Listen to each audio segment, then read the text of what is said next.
స్విట్జర్లాండ్కు విహారయాత్రకు వెళ్లిన హైదరాబాద్కు చెందిన దంపతుల అదృశ్యం కలకలం రేపుతోంది. వ్యాపారవేత్త పబ్బా చంద్రశేఖర్, ఆయన భార్య స్వప్న జూన్ 22న స్విట్జర్లాండ్కు వెళ్లారు. జూలై 8 తర్వాత నుంచి కుటుంబ సభ్యులతో కమ్యూనికేషన్ కట్ అయింది. దీంతో చంద్రశేఖర్ కుమార్తె శ్రేయ పోలీసులకు మిస్సింగ్ కంప్లైంట్ చేశారు. మొదట్లో ఫోన్లో మాట్లాడిన జూలై 8 తర్వాత వారి మొబైల్ ఫోన్లు స్విచ్ ఆఫ్ అయ్యాయని శ్రేయ తెలిపింది. పోలీసులు వారి ప్రయాణ వివరాలు, ఇమిగ్రేషన్ రికార్డులు, ఆర్థిక లావాదేవీల్ని పరిశీలిస్తున్నారు. వాళ్లు నిజంగానే స్విట్జర్లాండ్కు వెళ్లారా, వెళ్లే ప్రస్తుతం ఎక్కడున్నారు, వెళ్లకపోతే ఎక్కడ తలదాచుకున్నారో అనే అంశాలపై విచారణ కొనసాగుతోంది.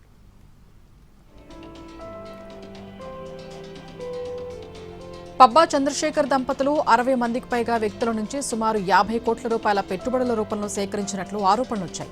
అధిక లాభాలు వస్తాయని, వ్యక్తిగత వ్యాపార అవసరాల కోసం డబ్బు తీసుకుంటున్నట్లు చెప్పి పెట్టుబడులు సమీకరించినట్లు అలిగేషన్స్ వినిపిస్తున్నాయి. బాధితులు ఒక్కొక్కరుగా పోలీసులను ఆశ్రయించారు. బాధితులు మల్కాజ్గిరి పోలీస్ కమిషనర్కు వినతి పత్రం అందజేశారు. నిందితుడిని గుర్తించి తమ సొమ్ము తిరిగిప్పించేలా చర్యలు తీసుకోవాలని కోరారు.